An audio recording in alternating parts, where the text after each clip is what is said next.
இன்றைக்கும் அதை தான் நான் உங்களுக்கு சொல்ல போகிறேன். பரலோகத்தில் இருக்கிற உங்கள் பிதா நிறைவுள்ளவராய் இருக்கிறது போல நீங்களும் நிறைவுள்ளவர்களாயிருங்கள். அல்லேலூயா. பரலோகத்தில் இருக்கிற உங்கள் பிதா பூரண சர்க்குணராய் இருக்கிறது போல நீங்களும் பூரண சர்க்குணராயிருங்கள். அல்லேலூயா. எல்லாரும் சொல்லுங்க, நீங்களும். சத்தமா சொல்லுங்க பிள்ளைங்க, சொல்லுங்க சத்தமா.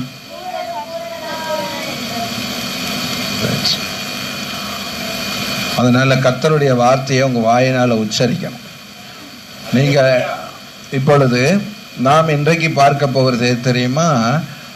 4ஆம் வசனம், மத்தேயு சுவிசேஷம் 5ஆம் அதிகாரம் 4ஆம் வசனத்தை வாசியுங்கள். துயரப்படுகிறவர்கள் பாக்கியவான்கள், அவர்கள் ஆறுதல் அடைவார்கள். எல்லாரும் சேர்ந்து படிங்க.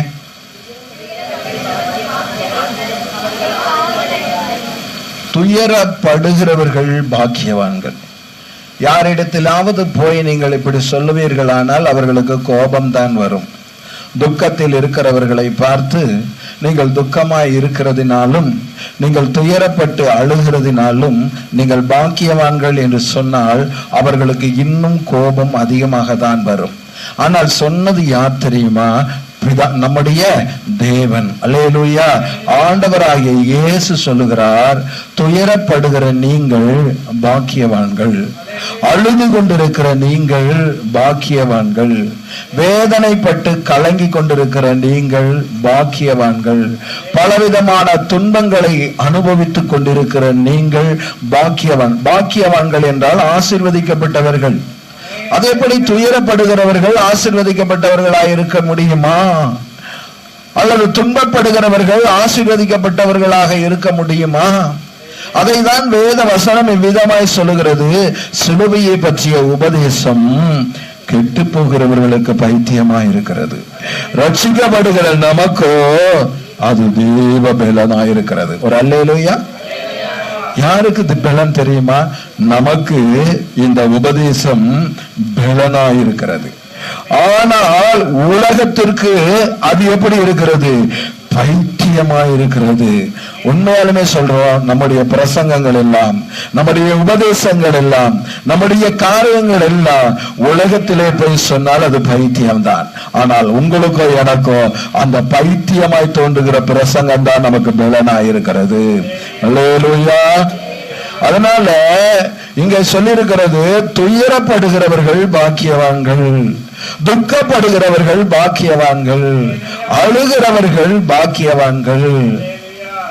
ஏன் என்று சொன்னால், இப்பொழுது நீங்கள் துயரப்படுவீர்கள், ஆனால் ஒரு நாளை ஆண்டவர் வைத்திருக்கிறார். அந்த நாளில் நீங்கள் என்ன அடைவீர்கள்? சொல்லுங்க, என்ன அடைவீர்கள்? ஆறுதல் அடைவீர்கள். இன்றைக்கு நீங்கள் துயரப்படுகிறீர்கள், ஒரு நாளை ஆண்டவர் வைத்திருக்கிறார். அந்த நாளிலே நிச்சயமாகவே நீங்கள் ஆறுதல் அடைவீர்கள். அல்லேலூயா. யாரெல்லாம் விசுவாசிக்கிறீங்க அவங்க மட்டும் அல்லேலூயா சொல்லுங்க. ஏன் நீங்க விசுவாசிக்கலையா? அப்ப நீ அல்லேலூயா சொல்ல.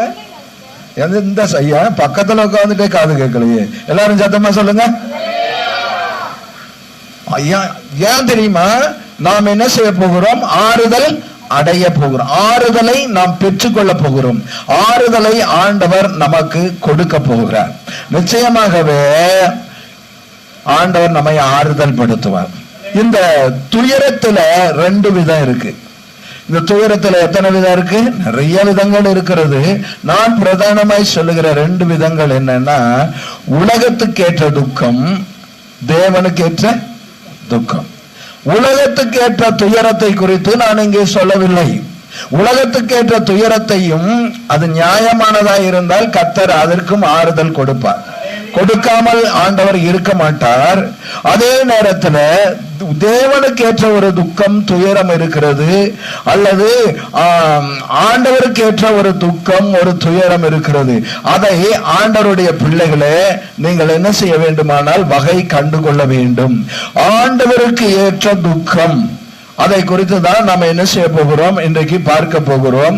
தேவனுக்கு ஏற்ற துக்கம், உலகத்துக்கு ஏற்ற துக்கத்துக்கு வசன ஆதாரத்தை நான் கொடுக்கிறேன். சோத்திரம் சோத்திரம். 2 கொரிந்தியர் 7ஆம் அதிகாரம் 9ஆம் வசனத்திலிருந்து 11ஆம் வசனம் வரையிலும் வாசியுங்கள்.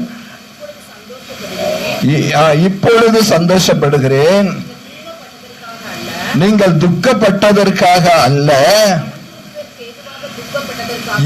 எந்த துக்கம் வேண்டும்? மனம் திரும்புதலுக்கு ஏதுவான துக்கம் வேண்டும். அல்லேலூயா, அல்லேலூயா. அதாவது உங்க துக்கம் எதற்கு நேராய் கொண்டு போக வேண்டுமானால் அது மனம் திரும்புதலுக்கு நேராய் கொண்டு போக வேண்டும். அல்லேலூயா. படிங்க.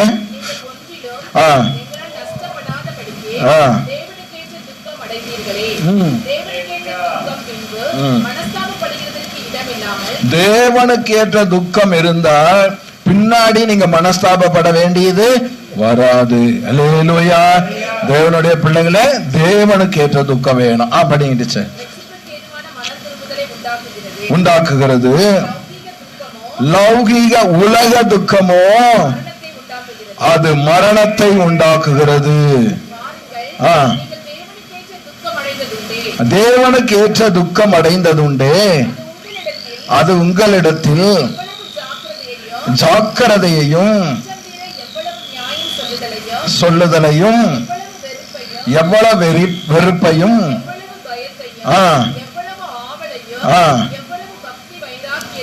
எவ்வளவு பக்தி வைராக்கியத்தையும் கண்டிப்பையும் உண்டாக்கிற்று. அல்லேலூயா. எல்லாரும் அல்லேலூயா சொல்லுங்க. பின்னாடி இருக்கிறவங்க மட்டும் ஒரு அல்லேலூயா சொல்லுங்க. முன்னாடி இருக்கிறவங்க சொல்லுங்க. ரைட். ஆமா, ஏன்னா நீங்க பிரசங்கத்தை கவனிக்கணும் இல்லையா? அப்போ 2 துக்கம் இருக்கிறது. எத்தனை துக்கம் இருக்கிறது? 2 துக்கம் இருக்கிறது. திவ்யா வந்திருக்காளா? சொல்லுமா. 2 துக்கத்துல ஒரு துக்கம் என்ன துக்கம்? உலகத்துக்கு ஏற்ற துக்கம். இன்னொரு துக்கம் தேவனுக்கு ஏற்ற துக்கம். அல்லேலூயா. தேவனுக்கு ஏற்ற துக்கம்னா ஆண்டவரே ரொம்ப கஷ்டப்பட்டு இருக்கான்னு அவருக்காக துக்கப்படுறது இல்ல, தேவனுடைய காரியங்களுக்காக துக்கப்படுதல். அல்லேலூயா. எந்த காரியத்துக்காக துக்கப்படணும்? சூர்யா சொல்லுமா. எந்த காரியத்துக்காக துக்கப்படணும்? தேவனுடைய காரியத்துக்காக நம்ம துக்கப்படணும். இப்ப நம்ம அதை என்ன செய்யலாம்? நேரடியா நம்ம சம்பவத்துக்கு போயிடுவோம். இப்ப 1 சாமுவேலுக்கு வந்துருங்களேன். 1 சாமுவேலின் புத்தகம் 1 சாமுவேலின் புத்தகத்துக்குள்ள வாங்க. நமக்கு அந்த சம்பவம் எல்லாம் நமக்கு நல்லாவே தெரியும். இருந்தாலும் சரி, அப்படியே படிச்சுட்டே போனோம்னா பார்த்தோம்னா இன்னும் நல்லா தான் இருக்கும். 2ஆம் வசனத்தை படிங்களே. 1 சாமுவேல் 1ஆம் அதிகாரம் 2ஆம் வசனம்.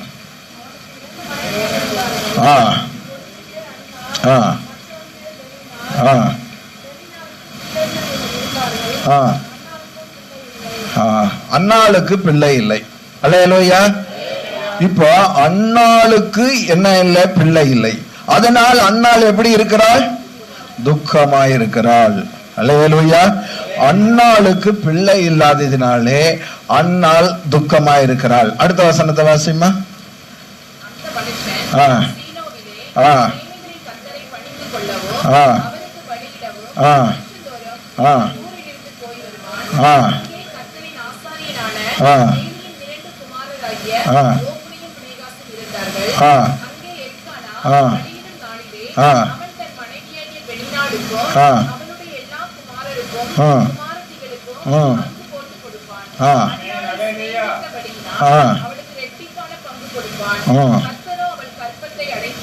போதும். அல்லேலூயா. சரி, அடுத்ததையும் படிச்சிருங்க டீச்சர்.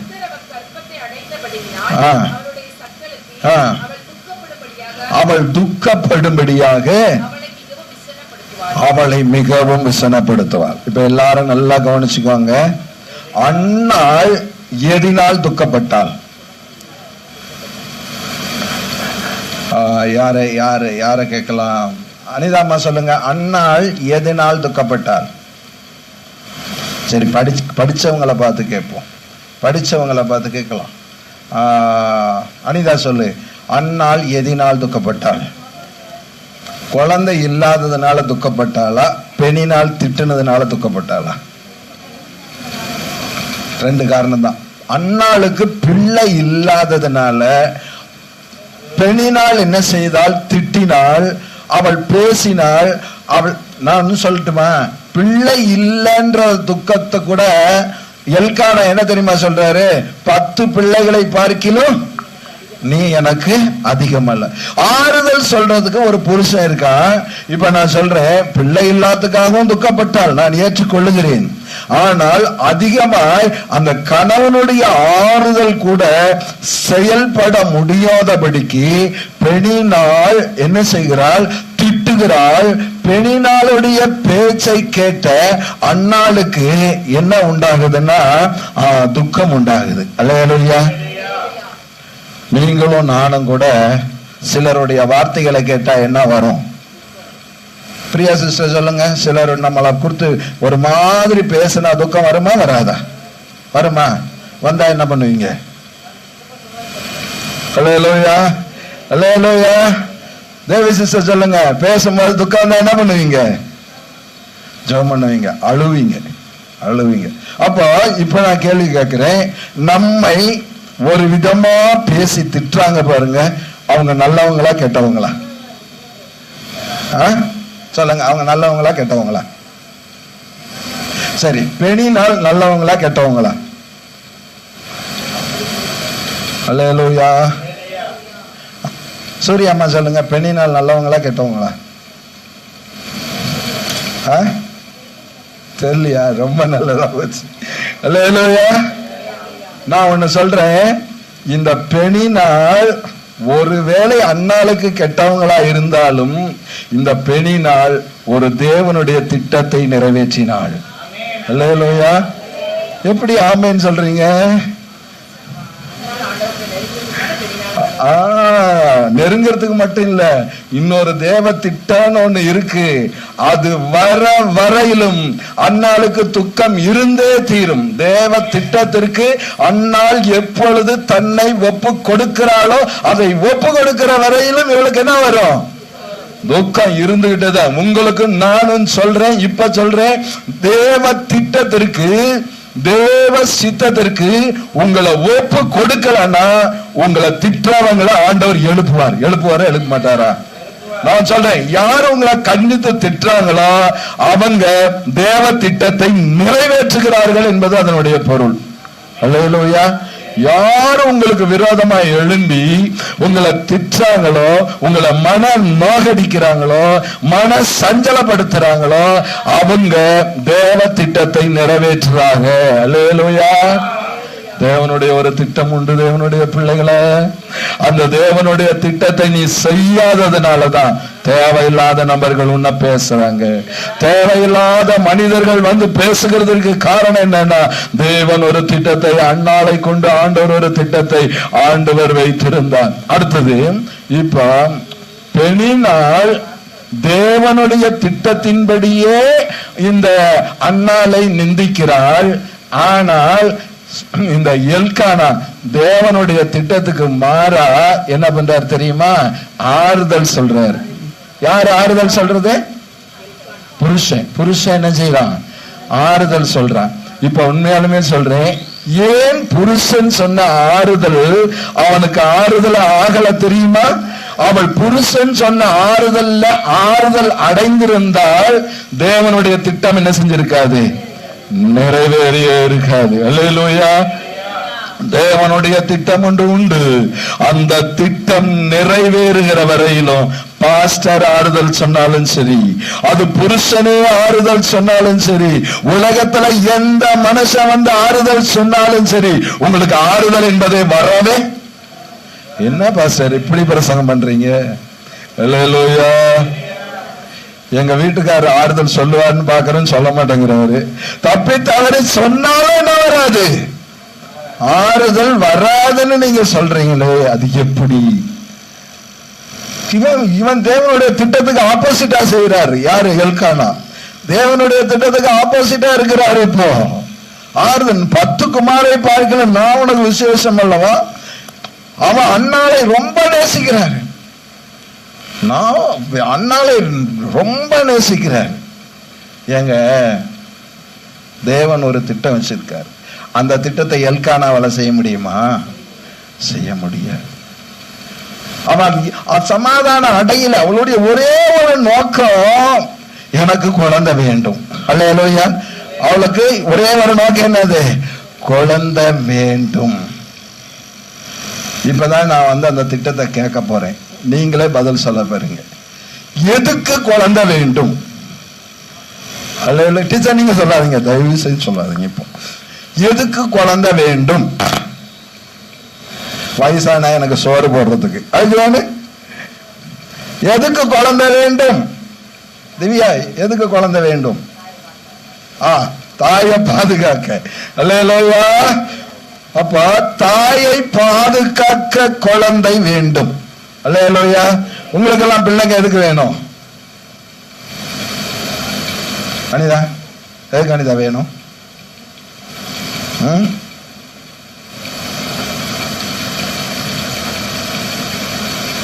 அனிதாமா சொல்லுங்க, பிள்ளைங்க எதுக்கு வேணும்? பேர் சொல்றதுக்கு வேணும். இல்லையா? பேர் சொல்றதுக்கு பிள்ளை வேணும். ஆனா இதெல்லாம் தேவனுடைய திட்டம் கிடையாது. ஆண்டவருடைய சித்தம் நிறைவேற்றுறதுக்கு கரெக்ட். ஆனா இன்னும் சரியான பதில் வரல. அல்லேலூயா, அல்லேலூயா. எதற்கு பிள்ளை வேண்டும்? எதற்கு பிள்ளை? எனக்கு சோறு போடுறதுக்குன்னு அண்ணால் கேட்கல, என்னை பாதுகாக்கிறதுக்குன்னு கேட்கல, என் நிந்தை நீங்கிறதுக்குன்னு கேட்கல, இவன் திட்டம் நிறுத்துவான்றதுக்காகவும் கேட்கல, வேற எதுக்காகவும் கேட்கல. அவ ஒரு காரியத்துக்காக கேட்டா. இப்ப படிங்க டீச்சர்.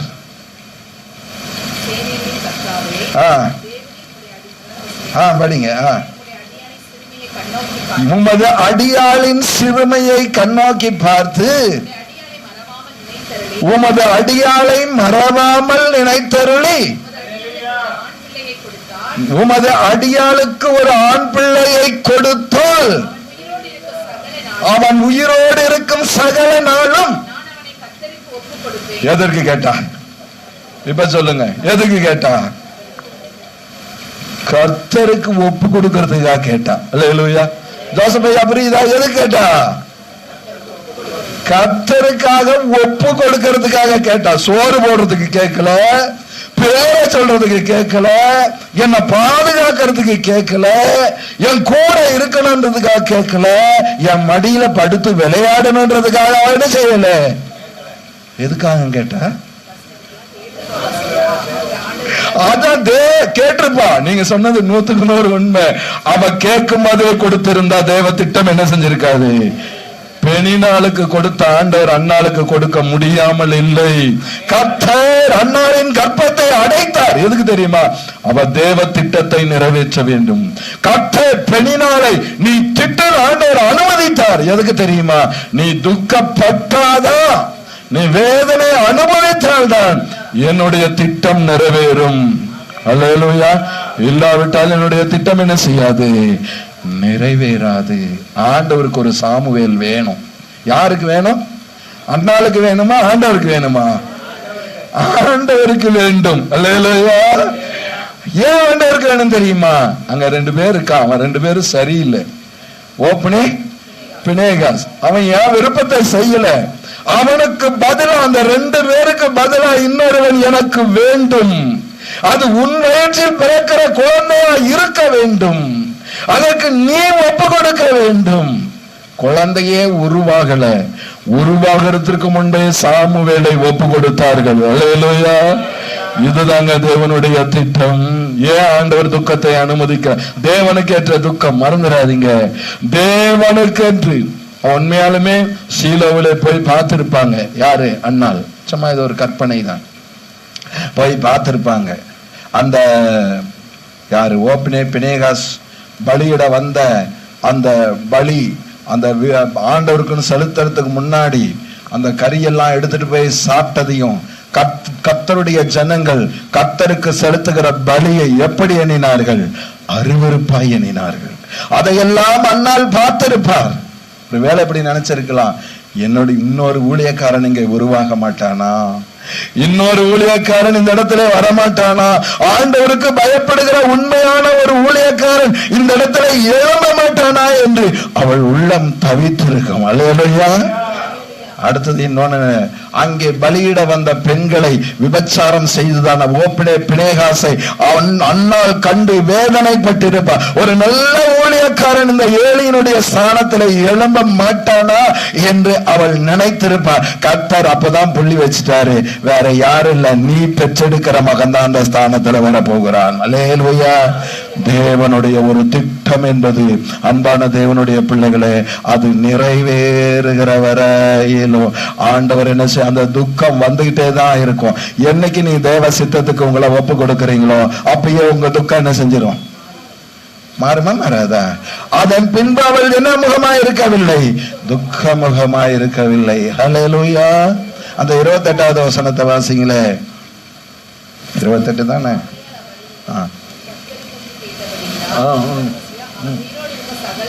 அவள் யாருக்கு என்று கேட்டால், எல்லாம் பின்னாடி படிங்க, யாராவது ஒருத்தர் படிங்க, பின்னாடி படிங்க.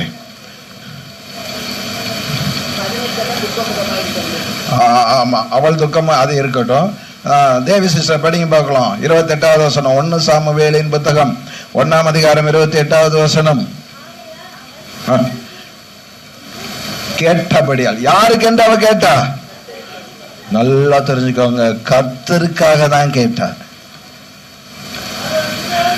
ஒரு பாஸ்டர் பிரசங்கம் பண்ணாரு கடந்த நாட்கள்ல, சும்மா நான் கேட்டேன், நல்லா இருந்துச்சு. அந்த பிரசங்கத்துல அவர் ஒன்று சொன்னாரு, ஏன் நீங்க இன்னும் ஆசீர்வதிக்கப்படல தெரியுமா? ஏன் உங்க ஜெபம் கேட்கப்படல தெரியுமா? ஏன் ஆண்டவர் இன்னும் உங்களுக்கு பதில் தரல தெரியுமா? நீங்க கேட்கறதெல்லாம் யாருக்காக கேட்கறீங்க? யாருக்காக கேட்கறீங்க? உங்களுக்காகவே நீங்க கேட்டுட்டு இருக்கிறீங்க. ஜெபத்தினுடைய ரகசியத்தை சொல்றேன், உங்களுக்காகவே நீங்க கேட்டுட்டு இருக்கிறீங்க. ஆண்டவரே எனக்கு மாடு தாங்க, ஆண்டவரே எனக்கு ஆடு தாங்க, ஆண்டவரே எனக்கு வீடு தாங்க, ஆண்டவரே எனக்கு பணத்தை தாங்க, ஆண்டவரே எனக்கு வேலையை தாங்க.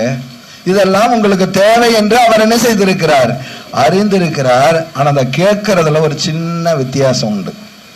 இப்படி ஜெபம் பண்ணுங்க, இனிமே எல்லாரும் கவனிங்க, எப்படி ஜெபம் பண்ணணும்னு சொல்லித்தரேன். இந்த அண்ணால் ஜெபம் பண்ண மாதிரி ஜெபம் பண்ணணும். ஆண்டவரே உமக்கு கொடுக்கிறதற்கு எனக்கு ஒரு மகனை கொடுங்க. அல்லேலூயா. ஆண்டவர் கொடுத்தாரா? அதன் பின்பு வேற பிள்ளைகளை கொடுத்தாரா? கொடுத்தார். அல்லேலூயா. ரகசியம் புரியுதா? இதே மாதிரிதான் வேலை கேட்கறீங்களா? நான் சொல்றேன் கேளுங்க. ஆண்டவரே உமக்கு கொடுக்கிறதுக்கு எனக்கு வேலை கொடு. எதுக்கு கொடுக்கிறதுக்கு? யாருக்கு அபிஷேகம் கொடுக்கிறதுக்கு? என்னது வேலை? தேவனுக்கு கொடுக்கிறதற்கு எனக்கு வேலை வேணும். அல்லேலூயா. யாராவது அப்படி ஜெபம் பண்றதுண்டா? நான் தேவனுக்கு என்று கொடுப்பதற்கு என்னை ஆசீர்வதிக்க. நாம தான் கேட்க மாட்டோமே, அப்படி கேட்க மாட்டோமே. எனக்கு வேலை கொடுங்க ஆண்டவரே, எனக்கு வேலை கொடுங்க ஆண்டவரே, எனக்கு வேலை கொடுங்க ஆண்டவரே அப்படின்னு தானே ஜெபம் பண்றோம். அப்போ ஆண்டவர் பார்ப்பாரு, ஆண்டவரே உம்முடைய நாம மகிமைக்காக எனக்கு வேலை கொடுங்க, உம்முடைய நாம மகிமைக்காக எனக்கு வீடு கொடுங்க, உம்முடைய நாமம் மகிமைக்காக இந்த ஆசீர்வாதத்தை எனக்கு கொடுங்க, உங்க நாம மகிமைக்காக இந்த விவசாயம் நல்லா செழிக்கட்டும். அப்படி கேளுங்க. அப்படி கேட்டா ஆண்டவர் உங்களுக்கு 1000 ரூபாய் கிடைக்கிற அளவுக்கு ஒரு வேலையை கொடுப்பார். எதுக்கு கொடுப்பாரு? நீங்க யாருக்காக கேட்டிருக்கிறீங்க? யாருக்காக கேட்டிருக்கீங்க? யாருக்கு? ஆண்டவருக்காக கேட்டபடினாலே ஆண்டவர் கொடுப்பார். ஆண்டவரே இப்ப 1000 ரூபாய் என் கையில் இருக்கிறது, இது உங்களுக்கு கொடுக்கிற காசு தான். அல்லேலூயா. இது யாருக்கு கொடுக்கிற காசு? இது நீங்க எனக்கு கொடுத்தது, இது உங்களுக்கு கொடுக்கிற காசு. ஏசப்பா இதுல நான் ஒரு பங்கை கர்த்தருடைய ஆலயத்துல கொண்டு போய் போடுறேன். அல்லேலூயா. இன்னொரு பங்கை நீங்க எனக்கு கொடுங்க, நான் சாப்பிட்டு உயிர் வாழ்ந்து திரும்பவும் வேலை செய்து திரும்புகிற வருகிற வருமானத்திலே நான் கர்த்தருக்கு என்ன செய்யறேன். புரியுதா ரகசியம்? அல்லேலூயா. நாம் புசித்தாலும் குடித்தாலும் யாருக்கு என்று குடிக்கிறோம்? அப்படி குழந்தைகள் இருக்குல்ல டீச்சர். நாம் மரித்தாலும் உயிரோடு இருந்தாலும் கர்த்தருக்கென்று இருக்கிறோம். நாம் புசித்தாலும் புசியாமல் இருந்தாலும் நாம் யாருக்காக இருக்கிறோம்? நாம சாப்பிடுறது கூட யாருக்காக சாப்பிடுறோம்? இப்படி நீங்க சொல்றது உண்டோ? ஆண்டவரே இப்ப எனக்கு இந்த சோறை தந்தீங்க, இத சாப்பிடுறது நான் எனக்காக சாப்பிடல ஆண்டவரே, உங்களுக்காக தான் நான் சாப்பிடுறேன். யாருக்காக சாப்பிடுற திவ்யா? எப்படி? இத சாப்பிட்டு எனக்கு சுகம் கிடைச்சா உங்களுக்காக நான் ஒரு பாட்டு பாடுவேன். அல்லேலூயா. ஆண்டவரே, என் கை வலிக்குது, இந்த கை வலி நல்லாகி நான் வேலை செஞ்சா உங்களுக்காக நான் வேலை செஞ்சு ஒரு காணிக்கை ஆண்டவருக்கு என்ன செய்வேன்? கொடுப்பேன். அல்லேலூயா. அப்ப கேட்டா கர்த்தருக்கென்று கேளுங்கள், உடனே உங்க ஜெபம் என்ன செய்யப்படும்? கேட்கப்படும். அதை விட்டுட்டு டீச்சர் சொன்ன மாதிரி அதுக்கு முன்னாடி எவ்வளவோ ஜெபம் பண்ணியிருப்பாங்க. ஆண்டவரே குழந்தை வேணும், குழந்தை வேணும். 14 10 பிள்ளைகள் இருந்து ஏதாவது பிரயோஜனம் உண்டா? ஒரு பிரயோஜனமே இல்லை. ஆண்டவருக்கு என்று நான் படித்தாலும், நான் பாரு படிப்பை கூட சொல்றேன் பாத்துக்கோங்க, படிக்கிறது கூட நீங்க யாருக்காக தான் படிக்கணும்? கர்த்தருக்காக தான் படிக்கணும். அல்லேலூயா. ஆண்டவரே எனக்கு ஞானத்தை தாங்க, உங்களுக்காக நான் படிக்கிறேன். யாருக்காக படிக்கிறேன்? எங்க பாஸ்டருக்கு இங்கிலீஷ் தெரியாது ஆண்டவரே, நான் படிச்சு வந்து டிரான்ஸ்லேஷன் பண்ணுவேன் ஆண்டவரே, உங்களுக்காக தான் நான் படிக்கிறேன் ஆண்டவரே. அல்லேலூயா. சொல்ல முடியுமா? உங்களுக்காக வேலை கிடைக்கிட்ட ஆண்டவரே. அபிஷேகா சொல்லணும், காலேஜ்ல எனக்கு ஒரு ப்ரொஃபசர் வேலை கிடைக்கிட்ட ஆண்டவரே, மாசம் சம்பளத்தை கொண்டு எங்க சர்ச்சை நான் டெவலப் பண்ணிடுறேன் ஆண்டவரே. அல்லேலூயா. பண்ணிடுறேன் ஆண்டவரே. அடுத்து தசம பாகமா அதையெல்லாம் அதை ரெகுலரா செஞ்சுட்டு தான் இருக்காங்க. சொல்ல அப்போ நான் என்ன சொல்றேன்னா, செய்யுங்க ஆண்டவரே, எல்லாம் உங்களுக்காக தான். அப்புறம் உங்ககிட்ட இருந்து வாங்கி வேணும்னா நான் என் குடும்பத்தை நடத்துறதுக்கு, எனக்கு வீடு கட்டுறதுக்கு, என்னுடைய செலவுக்கு, எங்க வீட்டுக்காரர் செலவுக்கு, என் பிள்ளைங்க செலவுக்கு, மற்ற காரியங்களுக்கெல்லாம் உங்ககிட்ட இருந்தே நான் வாங்கிக்கிறேன் ஆண்டவரே. அல்லேலூயா. உம்மிடத்திலிருந்து வாங்கி அதை உமக்கே என்ன செய்கிறோம்? கொடுக்கிறோம். திரும்ப ஆண்டவர்கிட்ட கொடுத்துட்டு ஆண்டவரிடத்திலே நாம் என்ன செய்கிறோம்? வாங்குகிறோம். இதுதாங்க ரகசியம். இப்பொழுது அந்த துக்கம் மாறிச்சா? இப்ப என்ன செஞ்சது தெரியுமா? கர்த்தரிடத்தில் இருந்த அவனை பால் மறக்க பண்ணின பின்பு, அந்த 24வது வசனத்திலிருந்து வாசிச்சுறீங்களே.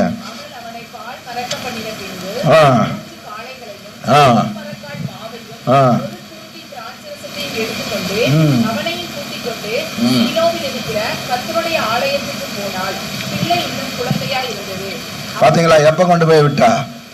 குழந்தையா கொஞ்ச நாள் இருக்கட்டும் கூட நினைக்கல. கர்த்தருக்கென்று ஒரு பொருத்தனை பண்ணினால் அதை செய்து என்ன செய்யணும்? நிறைவேற்ற வேண்டும். நிறைவேற்றாவிட்டால் அது என்னவா இருக்கும்? பாவமா இருக்கும். ஆண்டவர்கிட்ட வாயை திறந்து, ஆண்டவரே உமக்கு அதை செய்யறேன்னு சொன்னா கூடுமான வரைக்கும் உங்களுக்கு சொல்ல விருப்பம் இல்லைன்னா சொல்லாதீங்க. சொன்னால் அது ஜீவனே போனாலும் அதை கர்த்தருக்கென்று நம்ம நிறைவேற்ற வேண்டும். அல்லேலூயா. ஒப்பு குழந்தையா இருக்கும் போதே போய் ஒப்பு கொடுத்துட்டான். ஏங்க, இத்தனை வருஷமா குழந்தை இல்லை, இப்ப ஆசையா ஒரு குழந்தை கிடைச்சிருக்கு, இந்த குழந்தை கொஞ்ச நாளைக்கு நம்ம கூட இருக்கட்டுமே அப்படின்னு அவள் நினைத்தாளா? கர்த்தருடையது எப்பயுமே கர்த்தருடைய சமூகத்துல தான் இருக்கணும். அல்லேலூயா. அது உங்க வீட்டுல என்ன செய்யக்கூடாது? இருக்கக்கூடாது. அது கர்த்தருடையது, அது கர்த்தருடைய சமூகத்துல தான் இருக்கணும். படிங்க டீச்சர். விட்டார்கள்.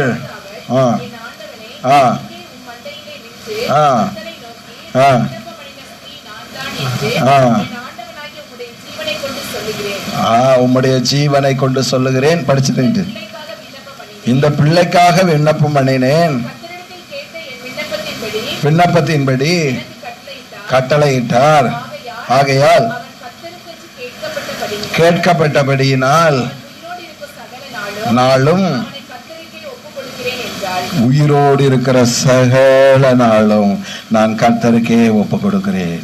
ஒரு நாள் அவள் துக்கமுகமாய் இருந்தாள், ஒரு நாள் அழுதாள். 2ஆம் அதிகாரம் 1ஆம் வசனத்தை படிங்கிடுச்சு. அப்பொழுது அன்னாள் ஜெபம் பண்ணி ஆண்டவர் ஆறுதல் படுத்தினாரா இல்லையா?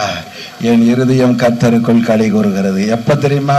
அந்த குழந்தைய கொண்டு போய் ஆண்டவருடைய சமூகத்துல விட்டுட்டு இவ பண்றதான ஒரு ஜெபம் தான் இப்ப என்னுடைய சந்தோஷம், நான் இருதயம் களி கூறுகிறது.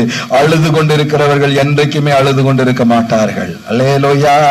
துக்கமாய் இருக்கிறவர்கள் என்றைக்குமே துக்கமாய் இருக்க மாட்டார்கள். கர்த்தர் ஆறுதல் படுத்துகிற ஒரு நேரம் இருக்கிறது, சமாதானப்படுத்துகிற ஒரு நேரம் இருக்கிறது. என் இருதயம் கர்த்தருக்குள் களி கூறுகிறது. அடுத்தது போதும் டீச்சர், நிறைய இருக்கு. அதனால என் கொம்பு கர்த்தருக்குள் உயர்ந்திருக்கிறது என்று வேதம் சொல்லுகிறது. இப்ப சொல்லுங்க, நீங்க கற்றுக்கொண்டு தான பாடம் என்ன தெரியுமா? தேவ திட்டம். தேவ திட்டத்தின்படி நீங்க ஜெபம் பண்ற வரையிலும், தேவ திட்டத்துக்கு உங்களை ஒப்பு கொடுக்கிற வரையிலும் எது உங்களை விட்டு மாறாது? அம்மா சொல்லுங்க, எங்க அம்மா. தேவ திட்டத்தை ஒப்பு கொடுக்கிற வரைக்கும் எது மாறாது? துக்கம் மாறாது. என்ன மாறாது? துக்கம் மாறாது. தேவ திட்டத்துக்கு என்னைக்கு நீங்க ஒப்பு கொடுக்கறீங்களோ அப்பதான் உங்க உள்ளத்துல எல்லை இல்லாத ஒரு சந்தோஷம் வரும். அல்லேலூயா. சரி, அடுத்த ஒரு காரியத்துக்கு நம்ம பார்க்க போறோம். 2 3 நிறைய இருக்கு, பார்க்க முடிந்த வரையில் நம்ம பார்த்து முடித்து விடலாம். ஒரே நேரத்தில் எல்லாவற்றையும் என்ன செய்ய முடியாது, சொல்ல முடியாது. இப்ப தானியேலின் புத்தகத்துக்கு வந்துருங்க. இப்போ தானியேலின் புத்தகம் சோத்திரம் 6ஆம் அதிகாரம் 20வது வசனம். ஏன்னா நிறைய எல்லாத்தையும் சொல்லிட்டு போக வேண்டாம், டக்குன்னு நம்ம போயிடுவோம். 20வது வசனத்தை வாசிங்கள். ராஜா கெபியின் கிட்ட வந்த பொழுது துயர சத்தமாய் தானியேலை கூப்பிட்டு, தானியேலே தாசனே,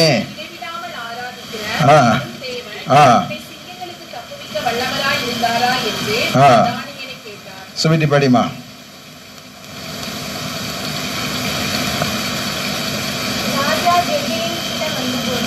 சரி போதும். அல்லேலூயா. இப்போ ராஜாவுக்கு துயரம். யாருக்கு துயரம்? ராஜாவுக்கு. எந்த ராஜாவுக்கு? தரியு ராஜாவுக்கு என்ன வந்தது? துயரம் வந்தது. என்னத்துக்குங்க? ராஜாவுக்கு ஏன் துயரம்? ராஜாவுக்கு ஏன் துக்கம்?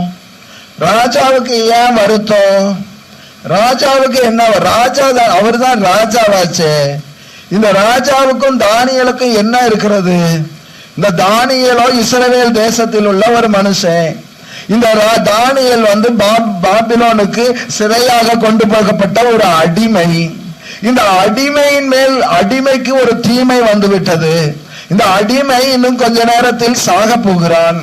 இந்த அடிமையை சிங்கக்கவியிலே தூக்கி போட போகிறார்கள். அடிமை எங்க போட போறாங்க? ஜோசப்பையா எங்க பண்ணாரு? அடிமையை எங்க தூக்கி போட போறாங்க?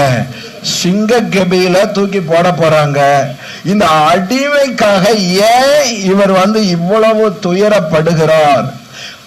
நான் கேட்கிறேன், அந்த சிங்கக்கவியில போடணும்ன்றதான ஒரு சதி திட்டம் பண்ணினாங்க இல்ல? அந்த சதி திட்டம் ஒரு வேளை தவறா இருக்கலாம், ஆனால் அவங்க சொன்னது சரிதானே? ராஜாவே, இந்த 30 நாள் அளவும் ராஜாவை தவிர வேற யாரும் என்ன பண்ணக்கூடாது? விண்ணப்பம் பண்ணக்கூடாது. அப்ப ராஜாவுக்கு பெருமை தானே. இப்ப கடவுள் ஸ்தானத்துல வச்சுட்டாங்க. அவங்க எல்லாம் சேர்ந்து, எதிரிகள் எல்லாம் சேர்ந்து கடவுள் ஸ்தானத்துல வச்சுட்டாங்க. இப்ப தானியேல் அந்த கட்டளையை மீறினாரு. அந்த கட்டளையை மீறினதுனால இப்ப சிங்கக்கவியில போடணும். இப்ப ராஜா இப்படி யோசிக்கலாம் இல்ல, என்ன மதிக்காதவன, என்னை கனம் பண்ணாதவன, நான் சொல்ற பேச்ச கேட்காதவன சிங்கக்கவியில தூக்கி போடுறதுல தப்பு இல்ல அப்படின்னு ராஜா என்ன செஞ்சிருக்கலாம்? நினைத்திருக்கலாம். நமக்கும் சில நேரங்களில் துக்கம் வரும். எனக்கு தெரியுமா? என்ன மதிக்கல, என்ன செய்யல, மதிக்கல, நான் சொல்ற பேச்ச கேட்கல. இந்த எஸ்தரின் புஸ்தகத்துல போட்டிருக்குல்ல, மொர்தேகாய் ஆமானை மொர்தேகாய் மதிக்கவில்லை என்னோடனே ஆமானுக்கு என்ன வந்தது? வேதத்துல போட்டிருக்க, அவன் சஞ்சலத்தோடு போனானா. எதுக்காக சஞ்சலத்தோட போனா? துக்கத்தோட போனானா. எதுக்காக துக்கத்தோட போனா? என்ன மொர்தெகாய் மதிக்கலன்ட்டு. சோபியா சொல்ல, என்னை யார் மதிக்கல?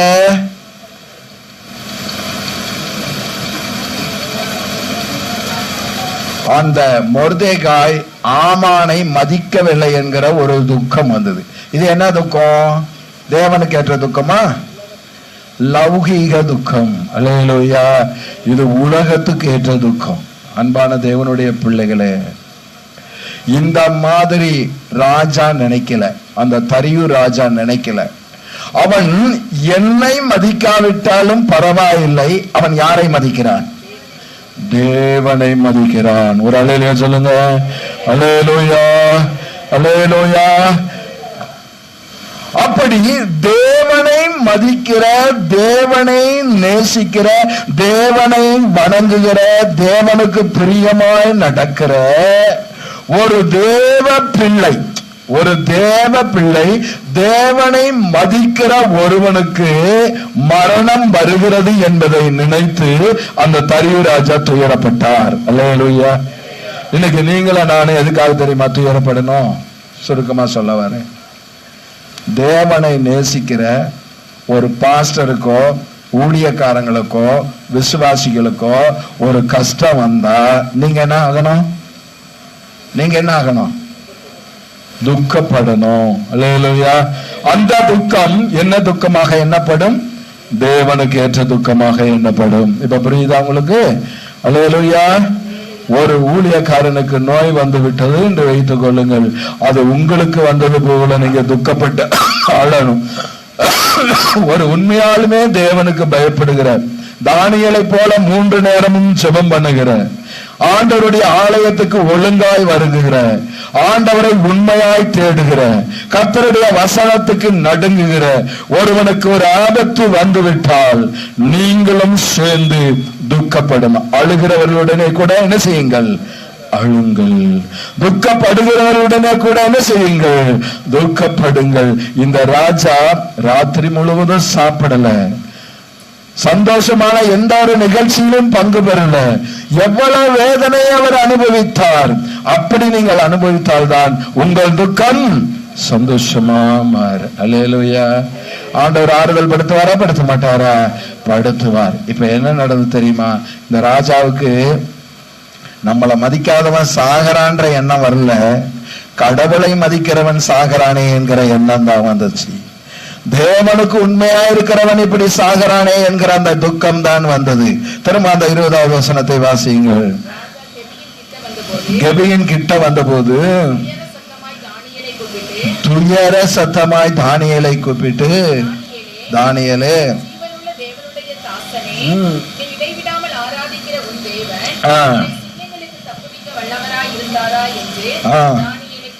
தானியேலை கேட்டான். படிங்க. அப்பொழுது தானியேல், ராஜாவே, நீர் என்றும் வாழ்க, சேதப்படுத்தாதபடி தூதனை அனுப்பி அவைகளின் வாயை கட்டி போட்டார். அல்லேலூயா. படிங்க படிங்க. காணப்பட்டேன். அடுத்து படிங்க டீச்சர். அல்லேலூயா. உங்கள் துக்கம் சந்தோஷமாய் மாறும். அல்லேலூயா. பாத்தீங்களா? நீங்க எதுக்காக துக்கப்படுறீங்க? தரியு ராஜாவுடைய துக்கம் ஒரே ஒரு செகண்ட்ல என்னவா மாறுச்சு? சந்தோஷமா மாறுச்சு. ஆண்டவர் மாத்திருவார். ஒரே ஒரு செயலை செய்தால் போதும். கர்த்தர் செய்த செயல் என்ன? சிங்கங்களின் வாயை கட்டினார். ஒரே ஒரு மனுஷனுடைய வாயை கட்டினால் போதும், உங்கள் துக்கம் சந்தோஷமாய் மாறும். ஒரே ஒரு அற்புதத்தை செய்தால் போதும், உங்கள் துக்கம் சந்தோஷமா மாறும். ஆண்டவர் செய்வாரா செய்ய மாட்டாரா? செய்வார். எப்படி இருந்தா செய்வார்? அந்த பிரசங்கம் வேற பக்கம் போயிடும், நான் சொல்ல வரல. படிங்க டீச்சர்.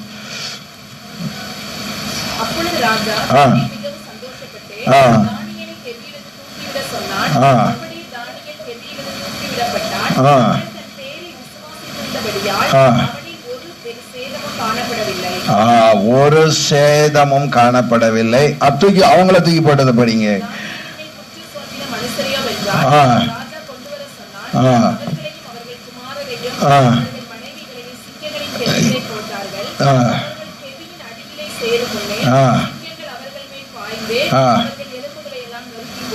அவங்களுக்காக ஆண்டவர் சிங்கங்களுடைய வாயை என்ன செய்யல?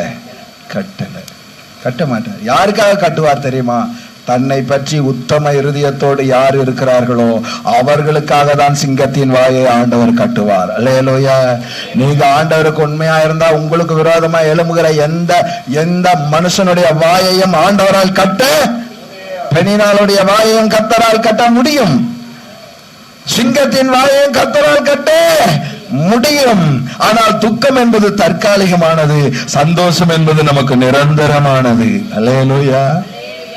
அதனால கொஞ்ச காலம் பாடு அனுபவிக்கிறீர்கள், கொஞ்ச காலம் துக்கத்தை அனுபவிக்கிறீர்கள். ஒரு எல்லையில்லாத ஒரு சந்தோஷத்தை ஆண்டவர் உங்களுக்கு கொடுக்க போகிறார். நான் கேட்கிறேன், ஒரு உண்மையான ஒரு ஊழியக்காரன் இல்லை என்று துக்கப்பட்டதான அன்னாளுக்கு அந்த துக்கத்தை மாற்றுகிறதற்கு அவன் கர்ப்பத்திலேயே ஒரு ஆண் குழந்தையை கொடுத்தார். ஒரு உண்மையான தாசன் சாக போகிறானே என்று துக்கப்பட்டதான தரிவுக்கு ஆண்டவர் சிங்கங்களின் வாயை கட்டி அவனுக்கு ஒரு சந்தோஷத்தை கொடுத்தார். அடுத்தது நாம் ஒரு காரியத்தை நம்ம பார்க்க போகிறோம். பார்த்து வேண்டுமானால் நம்ம முடித்து விடலாம். யோவான் சுவிசேஷம் 11ஆம் அதிகாரம். யோவான் சுவிசேஷம் 11ஆம் அதிகாரம்.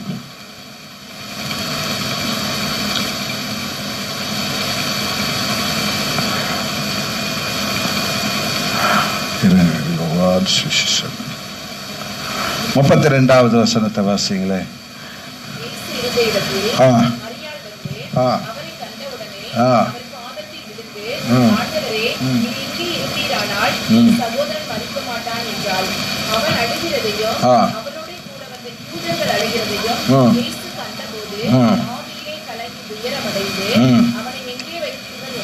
போதும். இப்ப மரியாளும் மார்த்தாளும் யூதர்களும் அழுகிறார்கள். துக்கம் வந்தாதான் அழ முடியும், துயரம் வந்தாதான் அழ முடியும். ஒரு அங்கேயாவது தானியேல் சாகிறதற்கு முன்பு உயிரோடு காப்பாற்றப்பட்டாள். ஆனால் இங்கேயோ ஆண்டவர் சிநேகிக்கிறதான ஒரு மனுஷன் செத்தே போனான். இவர்களுக்குள்ளே ஒரு இப்ப ஆண்டவர் ஏன் அழுதாருன்றதை நான் சொல்லித்தரேன், கேளுங்க. அப்ப சொன்னாதானே புரியும். செத்து போன இப்ப ஏன் அப்ப கேட்கிறாங்க, யூதர்களும் கேட்கிறாங்க, குருடனுடைய கண்களை திறந்த இவனை உயிரோடு இருக்க சாகாமல் பண்ண முடியுமா முடியாதா என்று என்ன செய்கிறார்கள்? கேட்கிறார்.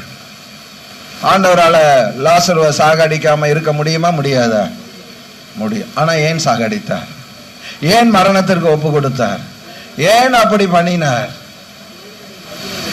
தேவனுடைய மகிமை விளங்குகிறதற்கு மட்டும் இல்ல, ஒரு முக்கியமான ஒரு காரியம் உண்டு. அதே யோவான் 11ஆம் அதிகாரத்துல 15வது வசனத்தை வாசிங்களே. 15வது வசனம். நான் அங்கே இராததினால்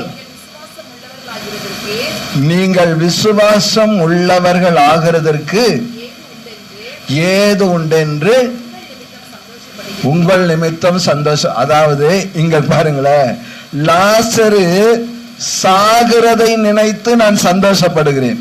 லாசரு எதை நினைத்து சந்தோஷப்படுகிறேன்? ஏன் சிலுவையை பற்றிய உபதேசம் கெட்டு போவர்களுக்கு பைத்தியமா இருக்கிறதோ?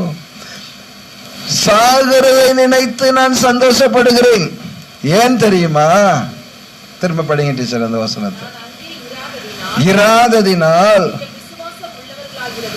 இப்ப நீங்க இப்ப விசுவாசம் இல்லாதவங்களா இருக்கிறாங்க. யாரு? சீஷர்கள். யாருங்க? சீஷர்களுக்குள்ள என்ன இல்லை? விசுவாசம் இல்லை. தைரியமா சொல்லுங்க. ஆண்டவரே சொல்லிட்டாரு சீஷர்களுக்குள்ள. அதாவது விசுவாசமே இருந்தாலும் ஆண்டவர் எதிர்பார்க்கிற விசுவாசம் இல்லை. சீஷர்களுக்குள்ள விசுவாசம் இல்லை. இப்போ சீஷர்களுக்குள்ள விசுவாசத்தை உருவாக்குகிறதற்கு ஏதுவாக லாசருக்கு மரணம் வந்தது. இப்ப புரியுதா? லாசருக்கு ஏன் மரணம் வந்தது? விசுவாசத்தை உண்டாக்குகிறதற்கு ஏதுவாக. அதாவது நம்ம வாழ்க்கையில மரணமே வந்தாலும் அதுல ஒரு நன்மையை ஆண்டவர் வைத்திருக்கிறார். நஷ்டமே வந்தாலும் கஷ்டமே வந்தாலும் அதுல கர்த்தர் இடத்தை வைத்திருக்கிறார். ஒரு நன்மையை ஆண்டவர் வைத்திருக்கிறார். அதனால் எதையுமே நீங்கள் தீமை என்று நினைக்காதீர்கள். உங்கள் துக்கம் கூட ஒரு நன்மையை கொண்டு வருகிறதா இருக்கிறது. அல்லேலூயா.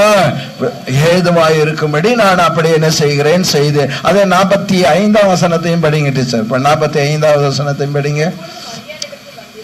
வந்திருந்து கண்டவர்களாகிய அநேகர், இப்ப இந்த அற்புதத்துக்கு பின்பு அநேகர் ஆண்டவரிடத்தில் என்னவா மாறினார்கள்? விசுவாசம் உள்ளவர்களாக மாறினார்கள். அல்லேலூயா. சரி, இப்ப ஒரு கேள்வி நான் பதில் சொல்றேன்னு சொன்னல. இயேசு ஏன் அழுதார்? இயேசு ஏன் கண்ணீர் விட்டார்? நான் உங்களை கேட்கல, நானே சொல்லிடுறேன். மரியாள் மார்த்தாளுக்குள்ள ஒரு விசுவாசம் இருந்துச்சு. என்ன விசுவாசம் இருந்தது நான் சொல்லட்டுமா? வியாதியிலிருந்து ஏசப்பாவால சுகமாக்க முடியும் என்கிற விசுவாசம் யாருக்குள்ளே இருந்தது?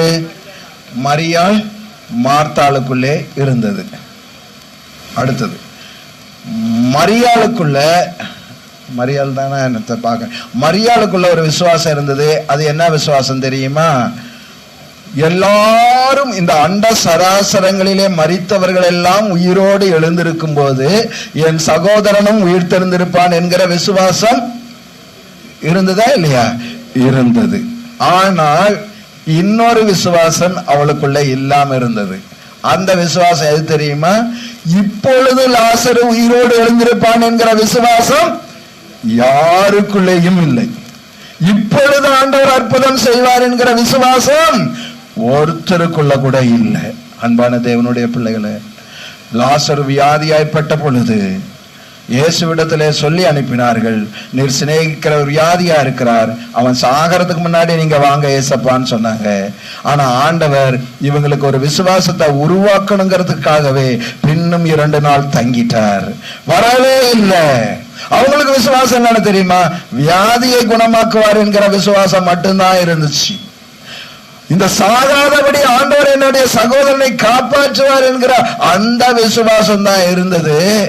லாசரு செத்து போன உடனே இன்னொன்னும் செத்து போச்சு. என்னது? கரெக்டா சொல்லு. யாருடைய விசுவாசம்? மரியாள். பாருங்க, லாசர் அதாவது உயிரோடு இருக்கிற வரைக்கும் நம்பிக்கை இருக்கு.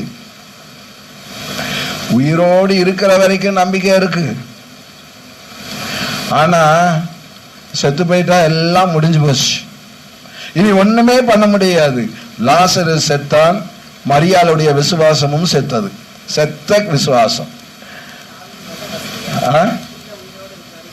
ஆமா ஆமா பிள்ளை. அப்போ செத்து போச்சு. இனிமே லாசரு இனி என்ன? இதுக்கு மேல ஆண்டவரை எதுவும் தொல்லை பண்ண வேண்டாம். இனிமே ஆண்டவர் வந்து என்ன பயங்கர முறுமுறுப்புல இருப்பாங்க. நேசித்தாரா, நேசித்தார், சிநேகித்தார், இப்ப செத்து போயிட்டார். இப்ப ஏச என்ன பண்ணுவார்? இப்ப என்ன பண்ணுவார்?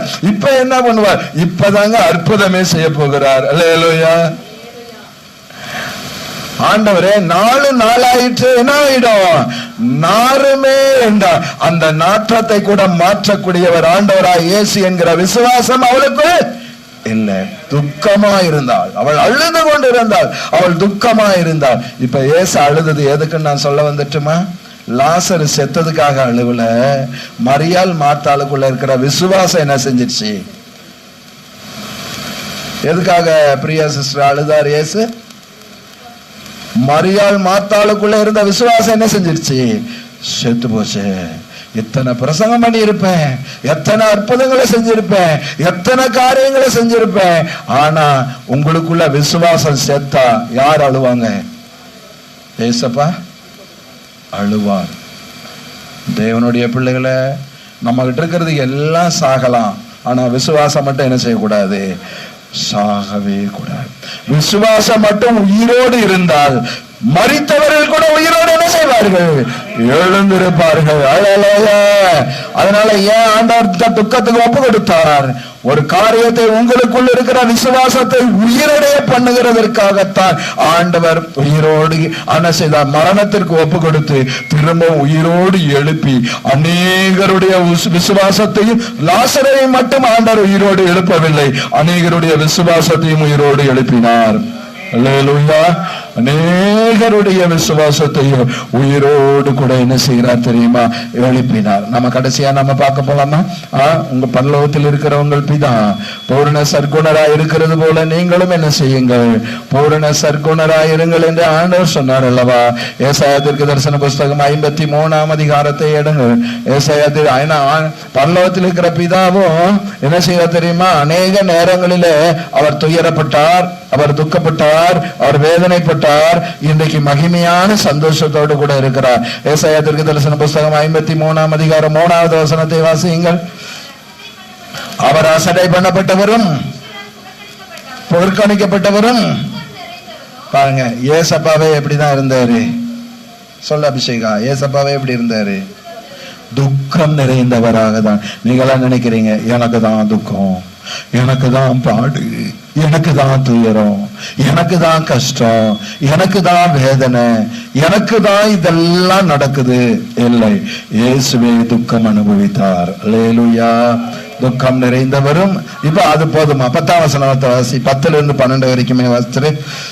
கர்த்தரோ பாத்தீங்களா, அவருடைய சித்தனை தெரியுமா? இயேசு என்ன செய்யணும்? நொறுக்கணும். அவர் நொறுக்கப்படும் போது அவர் தன்னுடைய முகத்தை மறைத்து கொண்டார். அந்த அளவுக்கு பரலோகத்தின் பிதா துக்கத்தை அனுபவித்தார். தன்னுடைய பிள்ளை மரித்து கொண்டிருக்கிறதை ஆண்டவர் பார்க்கிறார், வேதனை அனுபவிக்கிறதை பார்க்கிறார். அவர் தம்முடைய முகத்தை மறைத்து கொண்டார். படிங்கம்மா. பாடுகளுக்கு உட்படுத்தினார். ஆத்துமா ஒப்பு கொடுக்கும் போது எதை கண்டு ஆண்டவர் துக்கப்பட்டார் இல்ல? ஆனா அதே நேரத்தில் ஆண்டவர் சந்தோஷப்பட்டார். எதை கண்டு தெரியுமா? உங்களையும் என்னையும் கண்டு சந்தோஷப்பட்டார். உங்களையும் எதை கண்டு சந்தோஷப்பட்டார்? அவருடைய அந்த வார்த்தையை சொல்லுங்க. சந்ததி யார்?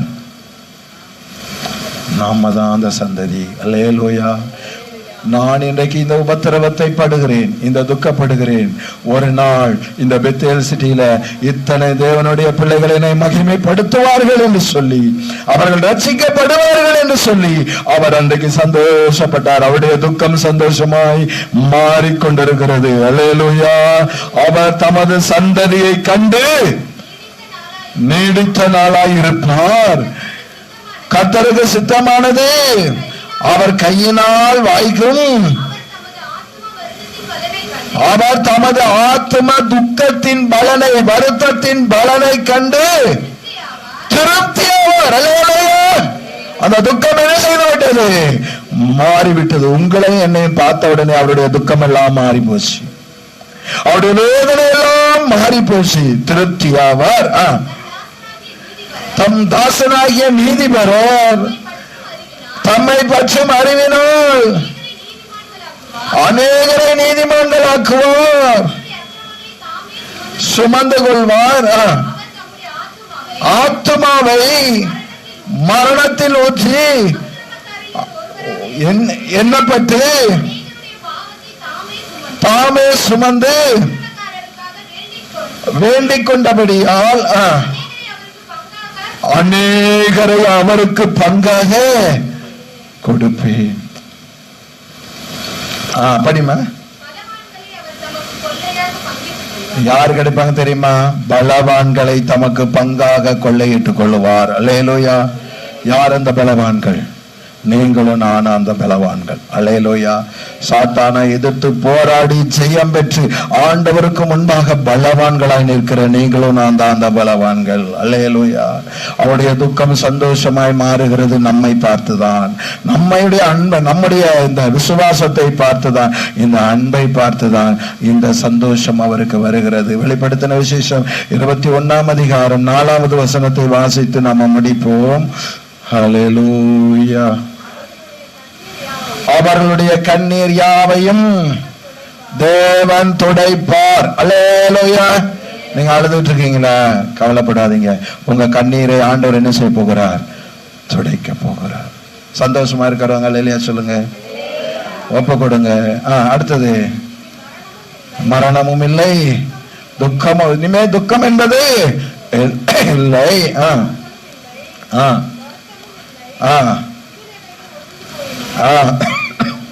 என்று விளைமனது. எல்லாம் ஒளிந்து போகிற ஒரு நாள் உண்டு, எல்லாம் மாறி போகிற ஒரு நாள் உண்டு, நாம் ஆறுதல் அடைகிற ஒரு நாள் உண்டு, நம்முடைய துக்கம் மாறுகிற ஒரு நாள் உண்டு. அந்த நாளுக்காக நம்ம காத்திருப்போம். நிச்சயமாகவே உங்கள் துக்கம் சந்தோஷமாய் மாறும். எல்லாரும் ஜெபம் பண்ணுவோமா?